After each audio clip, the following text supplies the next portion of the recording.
What happens when two strangers with completely different opinions meet for dinner?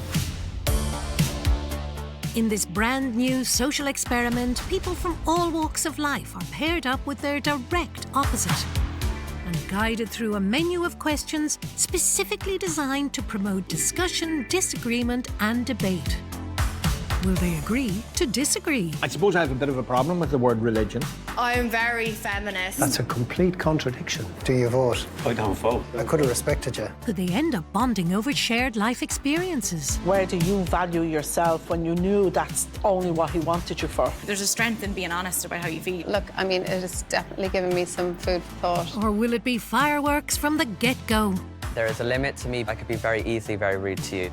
I'm not going to limit myself. I'm being wronged here. Black Lives Matter. It's more of a class struggle. Bullshit. This is Eating with the Enemy.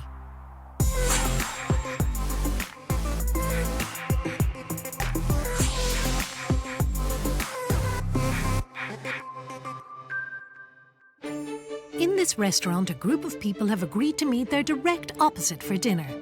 Each pairing has been carefully selected due to their differences of opinion on many different subjects. Are you surprised? Because I am surprised.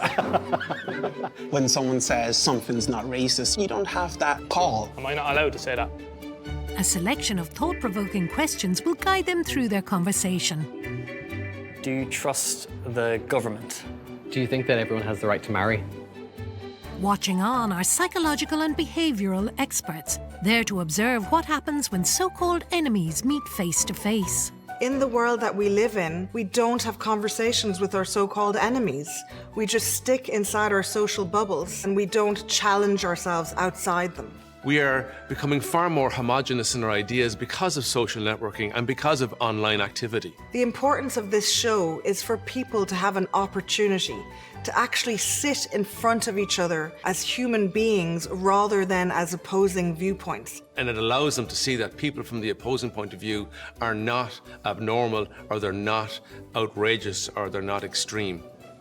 With all of the tables set, who's first to pull up a chair? My name is Jess. I'm a musician and a writer, and I'm from Dublin.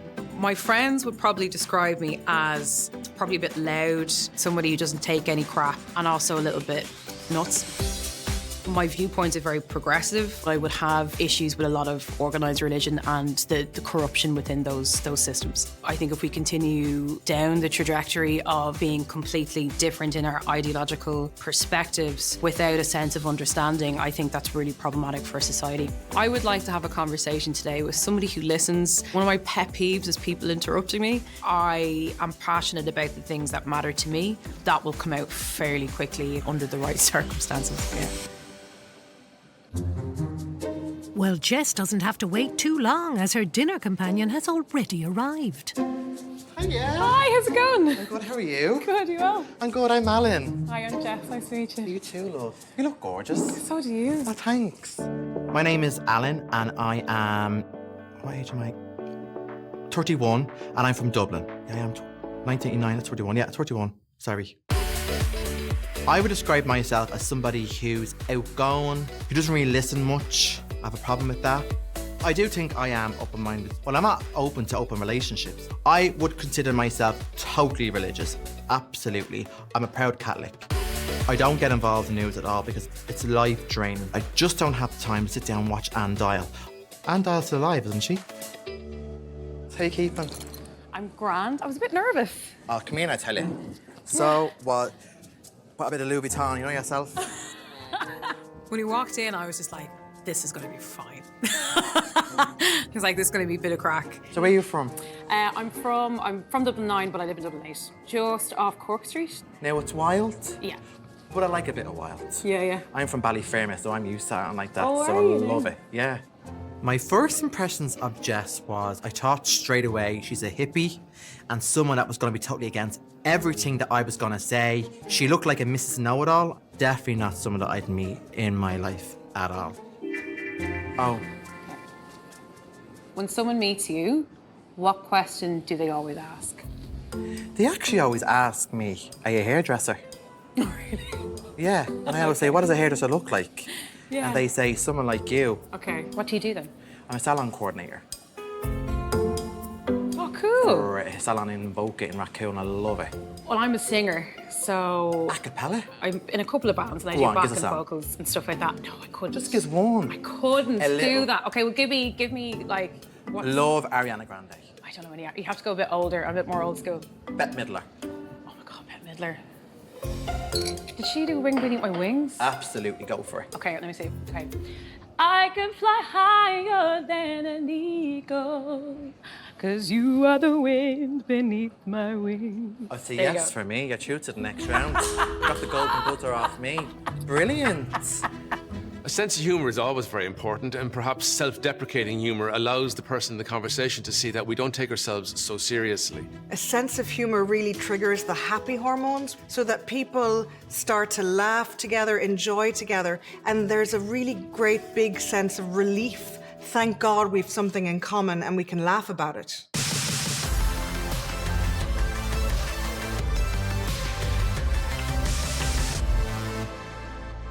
Next up, meet James. I'm 42 years of age. I'm a digital marketer. I'm a father of two, and I'm from Sutton in North Dublin. I used to be very passionate about politics, but I am completely disenfranchised with the whole political system, certainly the Irish political system. It's really just beyond a joke at this stage.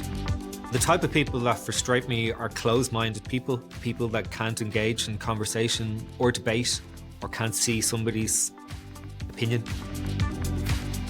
Let's see who's here to have dinner with James.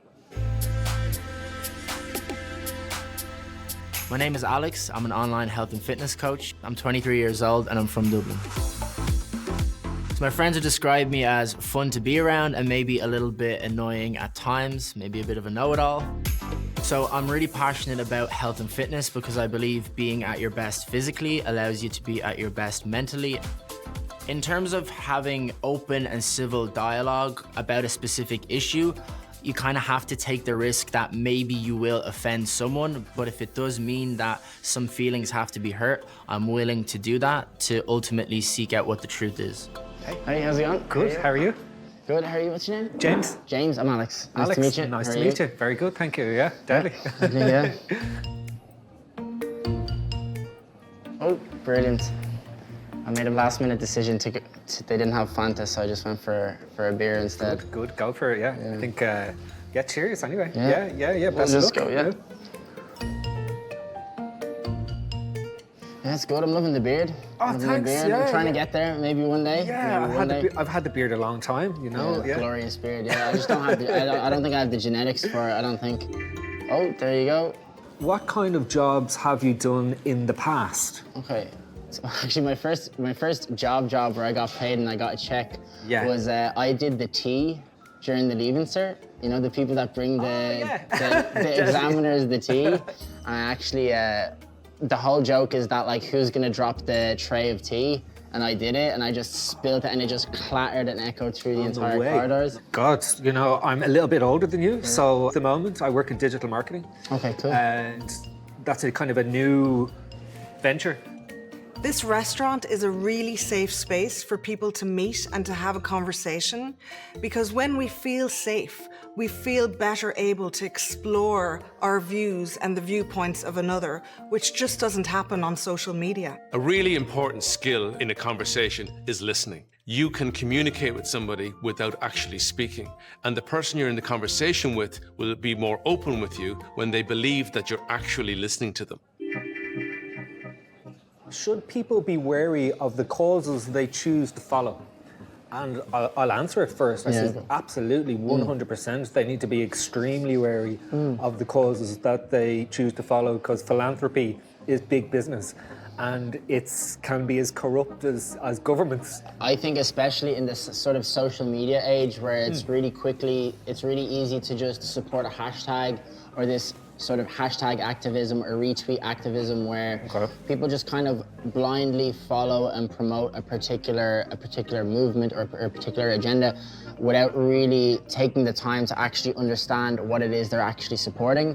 My opinion wouldn't be the overly simplistic kind of mainstream one, because I think that there's a lot of nuance that you can't capture in a tweet or a caption of an Instagram post, which is what I think we're missing nowadays.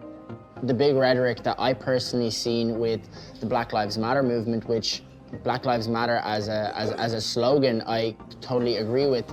But what they were calling for in terms of, for example, defund the police and that kind of rhetoric, I actually think hurts black communities and the very people that they're supposedly trying to protect in that kind of scenario. When the conversation turned towards Black Lives Matter and he made a comment about the police force in the United States, that's when I knew that there was definitely a fundamental disagreement on this subject.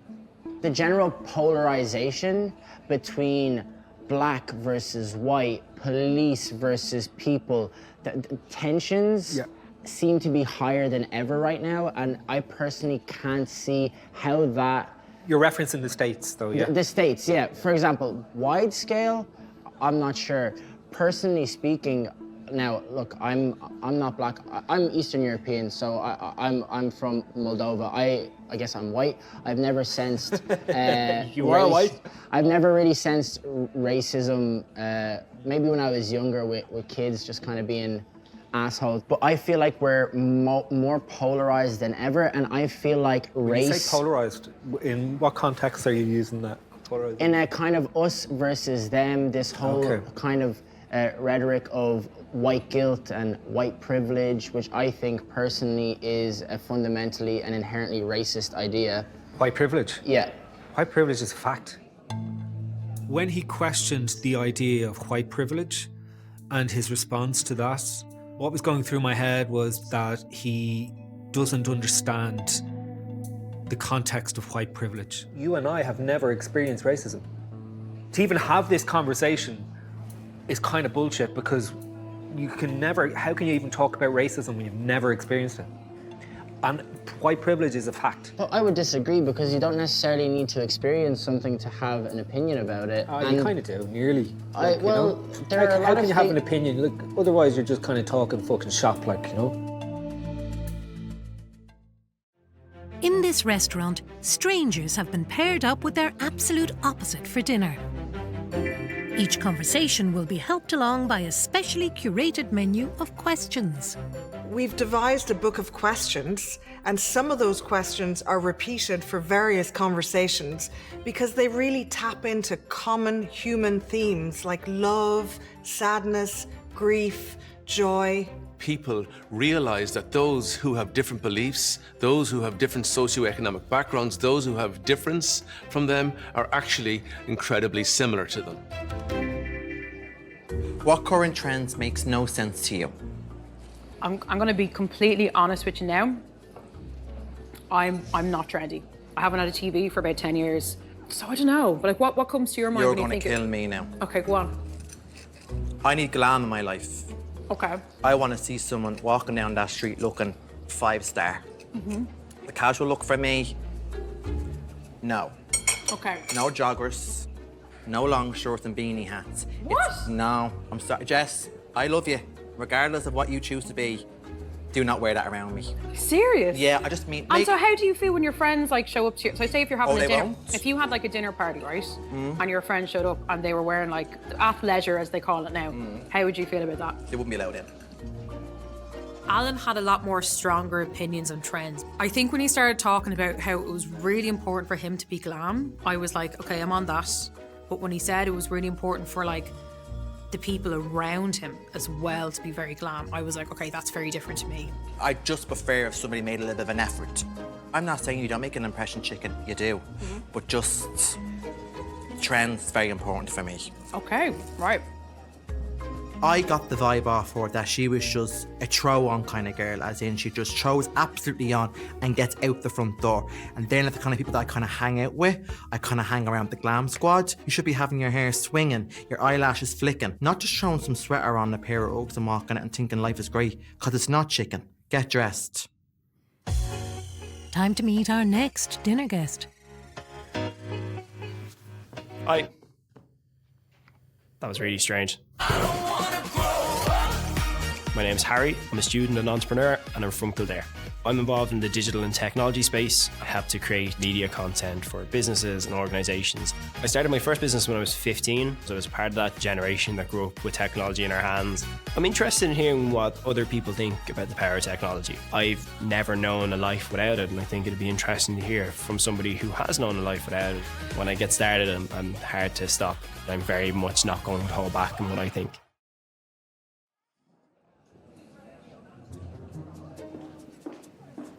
Hi, how are you? How are things? I'm good. How are you? Not too bad, not too bad. I'm Harry. This is going to be interesting. I'm Alwyn. Nice to meet you. Yes. My name is Alwyn, and I'm from Dublin.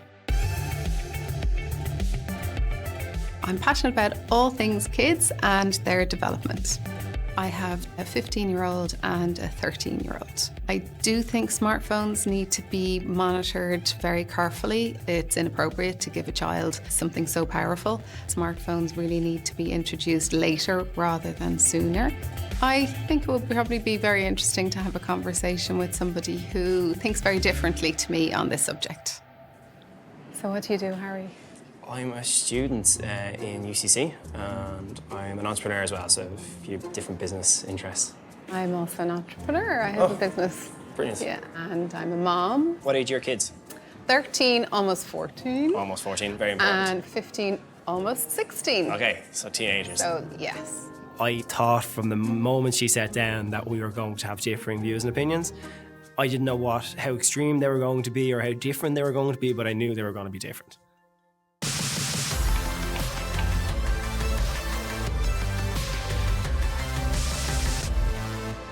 The difference of opinion between Alex and James became very obvious very quickly. Let's see how it's going at their table. Has Black Lives Matter furthered the cause for civil rights? I think it absolutely has furthered the cause for civil rights, 100%. Not really. I mean, there are a lot of things that we talk about abstractly that we don't necessarily have opinions with. And I think, and here's the thing, and here's the idea, the silencing of a particular opinion based on the color of skin, like you don't get a seat at the table because you're white and you can't understand the struggle, which... But you can recognize it. Well, you recognize what? You can recognize that struggle. So there is a struggle, but not for you and not for me. Okay. And that's something that we need to recognize, plain and simple. And like, Black Lives Matter, all lives matter, but in the context of the Black Lives Matter campaign, you know, there is a struggle there for different ethnic backgrounds, and that is the fact of the matter, and that's not correct. Like, when you actually break it down, it's more of a class struggle rather than a race struggle. Bullshit.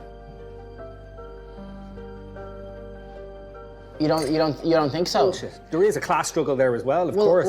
There's definitely class discrimination there in different circumstances, like, you know. Okay. But if you're talking on the broader sense of thing, racism is a massive problem. So when he dismissed the comment, I wasn't really surprised because that's generally my experience when I kind of maybe present facts that contradict a certain type of opinion. Racism can be applied in lots of different ways, whether you mentioned class racism, colour of skin, so many different ways. Like, I know travellers have a hard time in Ireland, and Irish had a hard time abroad.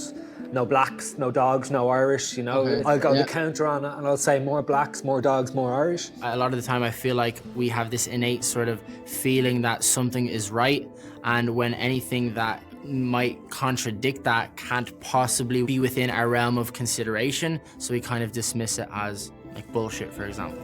When we realize we're facing our opposite, our brain immediately goes into threat mode, which sends this fight or flight hormones raging throughout our bodies. We'll feel fear, we'll feel anxiety, but also we'll have these really black and white thoughts about the person. We tend to ignore opinions that contradict our own because in recent times, our identity is getting caught up with our belief systems. Where do you get your news? Instagram. Okay. And Facebook. Social media is an easy access now for news. Sure, we all know if you go onto Facebook, sure, Facebook will tell you if Penny's open tomorrow. I have no patience to sit there and listen to Sky News. Would you read an article though? No. Okay. Where do you get your news from? I would go on The Guardian a fair amount. Who's that? So The Guardian is a publication. They're British, but they're very. Are they a newspaper? They're newspaper, yeah. It's really interesting how me and Alan have different ways of consuming our news. I've never had to explain The Guardian to somebody before. If you ever wanted to pick up a newspaper, it's fantastic. Would you get celebrity culture in that though? Yeah. I would never read a newspaper that even says the word The Guardian, because to me it just sounds like old people read that. Got a text. Okay. I am very, very, very, very into this. Do you believe in God? I would be, I guess, agnostic. What's that mean? So I believe that there's something bigger than me, but I don't necessarily believe in the prescribed idea of what God is from like the Catholic perspective. I'm very religious. I know Jess was not on the same wavelength as me. I believe in God. Okay. I do. I like to say I'm Catholic. I like to say that's my religion, I'm Catholic. Even though I'm a gay man, I still think it's very important to have those kind of beliefs. I've got rosary beads at the end of my bed. I've got a cross. You know, if I'm not really doing well and I want something, it's so easy to do. We just talk to him. Would you pray to God? I would meditate. See, I wouldn't have the patience for that now. See, that's a lot. That's too much effort for me. But you don't think it's quite similar though? Yeah, I suppose like if you're sitting there on your own and you're in the darkness and you put a bit of music on and you start humming. Yeah. Kumbaya, me lords. For Harry and Alwyn, it's time for their main course, with some interesting questions on the side. Oh God, okay, so what happens today that would horrify a person from 100 years ago? I think possibly how people talk to each other on social media. Okay. I suppose from a technology point of view, I'm a very, I suppose, a bit You're of a probably dream. like super techie. Yeah, I am, but I'm kind of a dreamer in the sense that I always think of technology as being the power of a connected world. Like I'm sure your kids probably they probably use social media, do they? No. They don't. Okay, and are they eager to use social media? Not really. Okay. No. Are you eager for them to use social media? No. No. Why not? Definitely If you don't mind me asking. Um, What's the fear? they're very young. And I think it's such an unforgiving landscape Okay. that I don't think any child should be dabbling in that kind of zone.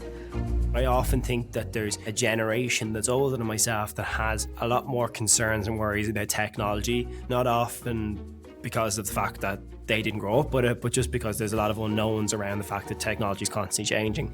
They're not ready, they're not emotionally ready. You know, like adults struggle using it. I know it's a reasonable response, you know. Can I ask how old you are? Yeah, of course, yeah, I'm 22. So you would have grown up essentially with it. Yeah, With like social media and things like that. I would have had technology a lot earlier and social media a lot earlier than your kids have. Has that had damage on me? I suppose not. I've built a career out of it. What I study in college is highly defined by my use of technology. Harry is an exceptional young man, but he doesn't necessarily have a whole lot of life experience and isn't a parent, and so doesn't possibly understand the complexity that maybe a parent has to navigate when they're trying to make a decision. So far, Alex and James have had quite a tense discussion. How will it all end? If you could fast forward 100 years into the future, what change would you like to see in the world? So it's 30-20. No, sorry, what am I saying? 21-20. I don't think there's going to be a world in 100 years. I'm worried. I'm really pessimistic about the future, and I'm generally an optimist. I think we're in a really dangerous situation. The power the government has, it's a really weakly put together government. Yeah. People have no faith in governments. Yeah. No faith in institutions in general. No faith in governments or institutions or the current public representatives. But now, these public representatives are the puppet masters of all our lives. Yeah. You know, and when did they have our interests at heart? They don't, Never. you know? I think that James has hopefully the same sort of opinion that I have of him and appreciates that we agree on a lot of things and also disagree on a lot of things, and we respect each other's right to have that opinion. And finally, has this conversation made you think any differently? I think so. No, not at all. No. Alex is a positive, young guy that's, got his whole life ahead of him. And in general, he's got a good heart, but today has not made me feel any differently at all. So the one thing I've learned from Eating with the Enemy is that we're more the same than we are different, but our differences definitely matter and they need to be discussed. I think there's hope. I'm always innately going to be an optimist, even if the odds are stacked in my favor, because at the end of the day, all we really have is hope. That's all we really have.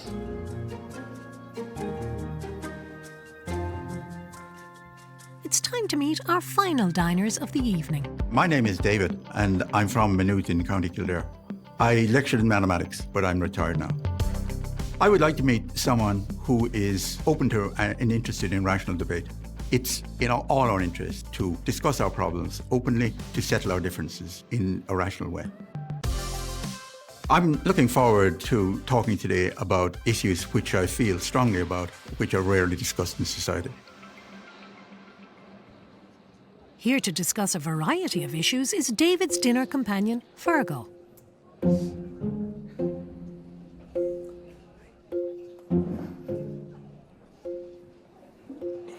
Hello. Hi there. So you're the surprise? Take me as you find me, I'm afraid. How are you? Very good. What's your name? My name is Fergal. Yours? My name is David. Hi, David. Where are you from? From Maynooth. Oh, okay. Great. My name is Fergal. I work in tourism and I'm from Clontarf in Dublin. I'd have an opinion on everything, sometimes maybe a little too much so. I don't understand belligerent people, highly conservative, people who brush past your conversation full stop. Hope I'm not guilty of it. Am I afraid of telling someone what I think? No, quite frankly. I like being challenged in conversation. No, I'd have no problem getting my point across. So, what groups do you belong to? What groups? Yeah. How do you mean groups? I belong to a male advocacy group. Male advocacy group? Yes, that's right. My first impression of David, my jaw slightly dropped. He was better dressed than I was. There's always that awkwardness of when you sit down at a table. Like one of the first things he said was, I'm a member of a group. So we got into it pretty quickly, yeah. What do you advocate for? On behalf of issues with regard to men. My first reaction was total surprise. I was wondering what angle he was going to come from. I reckoned we were going to be different from the start. Women's issues are addressed far more readily than men's Why issues. is that? Because they have representative groups to bring the issues forward. And why did they get those representative groups?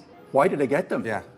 Because at the time, back in 1972, there was seen to be a need that certain issues in society affecting women weren't being addressed. Does that mean there was a need or there was seen to be a need? There was a need. People tend to have certain thinking errors which are spurred on by a feeling of threat. A snap judgment of somebody else would be one thinking error, where you immediately judge them based on one attribute and you just cancel them. We have in our mind very clear ideas about what is a good person or what is a bad person. And so when we meet people, those prejudices are very, very prominent.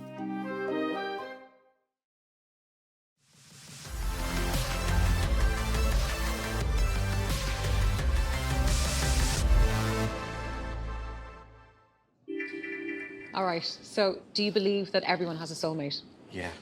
Do you? I do. And do you have a partner? No. Okay. Thanks. What about you? I am polyamorous. So What's that mean? That means that me and my partner have an open relationship. No, I'm against this. Okay. Yeah. No, Jess, it was going well, chicken. It's going well. Yeah. Not into it. Would you go off with a girl as well? I am pansexual. Yeah. What's pansexual? So I mean everybody. I mean, I'm bisexual. Yeah. Yeah. Bisexual. Bisexual. Yeah. That's okay. I can live with that. That's Yeah. no problem. If you're into man and woman, I couldn't care. Yeah. But what I don't get is that how does it work? Okay, you're in a relationship. How many years? 7.5. Right. Now, is he bisexual too? No. So he only goes off with girls. He dates with a woman. Yeah. Dates? He dates with a woman. Yeah. Gets better. Oh, and I date other men. Oh, Mamma Mia, Ave Maria. Jess is for the boards. Nah, nah, nah.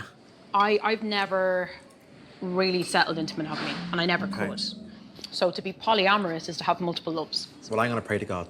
I am, tonight. You're going to stick with the one person from next week. Okay. You are 110. You don't need it. That's what you're going to. That's what I'm going to do. My angels are going to guide you. There's no way, hell on earth, you're giving your vajayjay to somebody else. You just can't do it.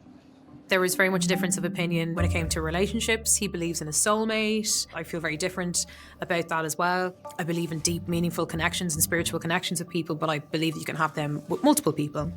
My opinion is you're not meant to be with each other if you're going out because you're not enjoying your sex life. You feel like you need to spice it up. Get a dildo. Get a Roger Rabbit. Do you know what I mean? Yeah. Watch a bit of porn. Yeah. I will pray to God for her because I am quite religious and I think she needs to stick with the one man because sharing a foofy is not good. Oh, your question. You believe life is harder as a man or as a woman?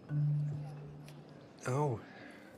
I believe both men and women work hard in different ways. I believe that men and women should cooperate together rather than be at war with each other, which is often what's happening today.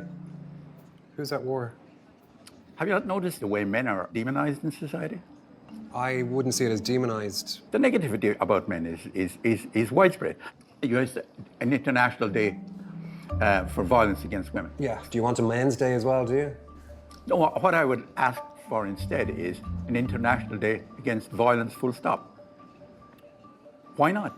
This is the same as like looking at, well, do you know what? You don't have a straight person's parade. To say that, well, we need one against violence. Sure, but I think it's a little pathetic. All during COVID, we were getting constant reminders about domestic violence. It was all coming from women. There was no interview with the CEO of Men's Aid, for instance. That's deliberate bias. The primary people against whom violence is inflicted are men, believe it or not. But who perpetrates the violence? Who are the aggressors? Most of the perpetrators are men. But does that negate the fact that the violence is committed in the first place? Something like 75% of the street assaults victims are men. Because men drink more. Men are aggressive. Okay, in their but early does 20s. the act mean less because it's being committed by a man against another man? No, it doesn't. Toxic masculinity is a phrase that's quite often thrown and bandied about by the media, and it's an affront to men. You won't hear people saying a similar phrase about any other interest group in society. Why should they somehow bear a stigma on account of the actions of this very small number? But going back to the stigma? You said a moment ago, it's men who commit violence. But it is men who commit violence. Harry and Alwyn have been debating the pros and cons of children and technology for most of their meal. What age do you think is the right age for your children? So if they came to you in the morning and asked, can we go on Facebook or Twitter or Instagram or whatever it might be, if you said no, what age would you say yes at? So when my eldest was 12, he did ask for a phone for his confirmation because all the other kids in the class were asking for phones for their confirmation. I said to him, well, no, because I don't want you to get a thing. Like in our house, we focus on experiences. We agreed that the point at which he would get a phone would be after the junior cert. So they've got the phone. I have full kind of control on it and dip in and dip out and, you know, just to kind of maintain a watchful eye because I think it's a kind of a scary place.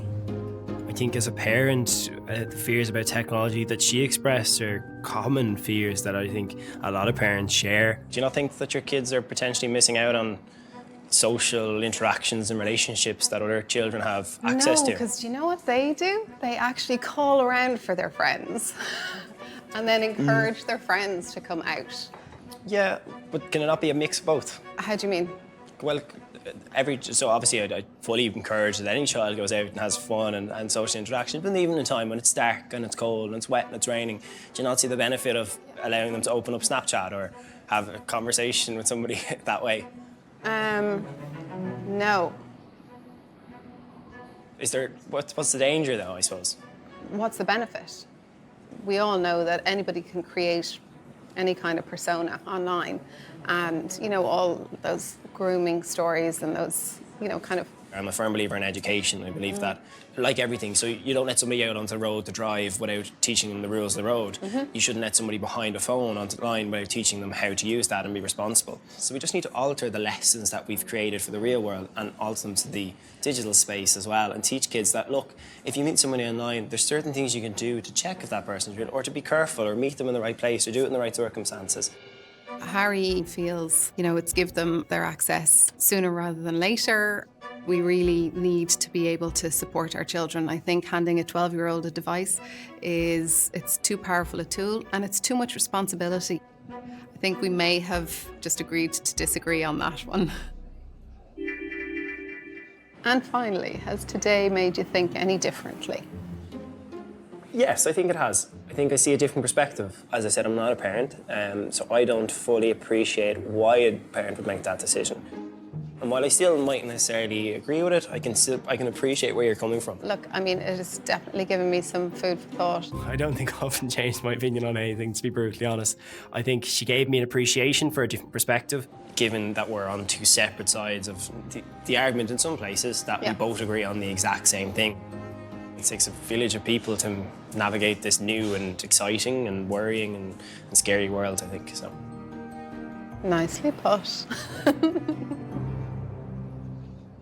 Meanwhile, how is everything going at David and Fergal's table? What do you think was your greatest failure? I'll let you answer that.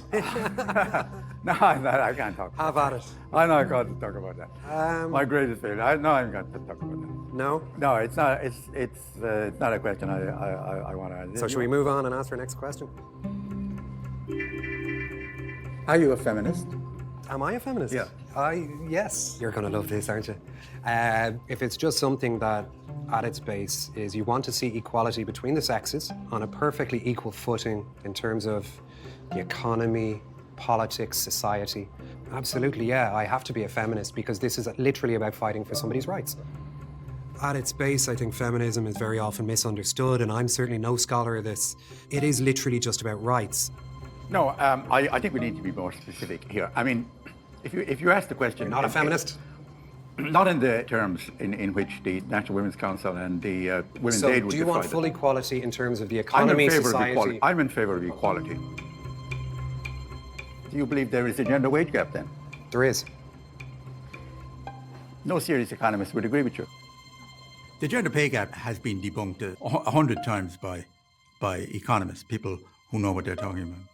Men work much longer hours at paid work than women do. Well, of course they do, and this is part of the problem. Why are more women working part-time hours than men? Women choose to work shorter hours. It's your phrasing of it that women choose to. If the man is more often making more money, it's him that will go back to work.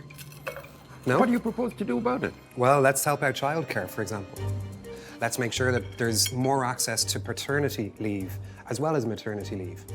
If you look at the pattern of behaviour, as soon as women in high-pressure jobs get married and begin to start a family, they often leave their high-pressure jobs and they choose more low-paying jobs or more part-time jobs to allow them to do that. Countries which have subsidised or free childcare, how does those numbers equate to the numbers in Ireland? They're much less. It's much less women staying at home because you make rational choices on which one of you would be better to go out and work. I don't know. I don't believe there are such figures.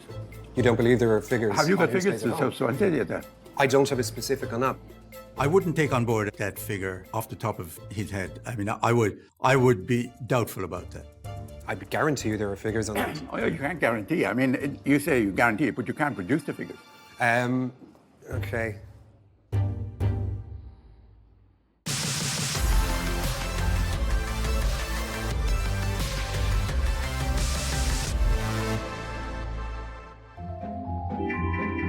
Will technology save the human race or destroy it? Social media is dangerous on so many levels. Big time. I get offended when someone sends me a thumbs up. And that's not normal. For me, I use social media for work. What happens then if you become a big global superstar? If that happens, I think somebody else will be managing my social media. That's the plan. Yeah. It'd be me. She's yeah. polyamorous. She goes for all. You'll be She's a one for all. A one for all voucher. One for all voucher. You've nailed polyamory. That's what polyamory is. It's a one for all voucher, yeah. Where does your passion come from? My passion comes from my father. Your father? Yes. He inspired me. He was a great sporting man. Oh, yeah? What did he do? He played Gaelic football for Kerry. Oh, well, go on. How big was your family? Were you married at any point No. or engaged? No. Okay. And finally, has today made me think any differently? I don't know, David, if differently is a word. A bit like you, I don't know if I'd use the word differently. I think this is worthwhile. Yeah. I always value discussion. I think it's one of the foundation stones of our society is actually a good exchange of views. I liked Fergal, yes, in the end. He showed respect for my ideas. They were good arguments. In that sense, he was a good person to argue with, to debate with. It's always very good to hear the other side, even if it discomforts you in a little bit. Agreed. Good. Anyway, good to meet you, David. Good to meet you too. I had no idea it was going to be this intense or this complex. I don't think I came up against any major arguments that would cause me to change my view profoundly. At his base, I think he's very well-meaning in actually wanting to take on issues. I just don't necessarily agree with his direction. Respectful discourse is enormously worthwhile. Respect pays off in any discussion. It's very important to have conversations with people that are not a part of your friendship group because it allows you to hear difference. It broadens your understanding of the world. We're hoping that what people will learn from today is that it's really valuable to have a respectful conversation with somebody else, which really is the cornerstone of a civilized society. And finally, what did you think of the conversation? Don't judge a book by its cover. There you go. You know, I honestly thought when I came in and I saw you from behind, I was like, oh, here we go, one of these, you know, vegan, you know, what are you eating? And being a bit judgmental. Did you think I'd be judgmental to you? Like, 110%. no way. I think Irish people were known to try and cover things with a joke. We'll say something and then if someone pulls you up on it, they go like, I'm only messing. I was only winding you up. Yeah. I'm only pulling your leg. But like... No, you're weird and you big tick, yeah. Yeah. I'll knock you out the next time. Curiosity is okay, listening is awesome, and having a laugh and hearing somebody without judgment, you can have a really, really nice meal and you can learn a lot. The one thing I've learned from eating with the enemy is never judge a book by its cover. Ding.